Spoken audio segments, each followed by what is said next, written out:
Hello, it is, excuse me, it is Mohammed Shaban, and this is a message for the, uh, the Attorney General of California.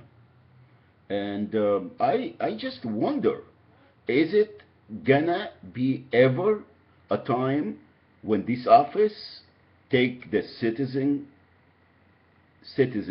complaints seriously and try to investigate the crimes that it has not stopped by the state against their own recipients, people that, of course, that they can fight back.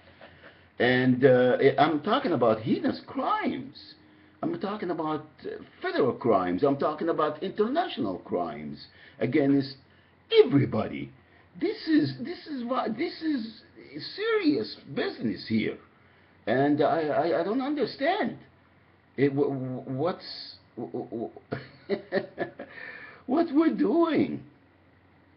Please, just please look into it and have the FBI and the CIA and the law enforcement and the U.S. Marshal to investigate the crimes instead of harassing people and accusing them being the terrorists because they stand up and they brought it to the attention of the authority that this is unacceptable.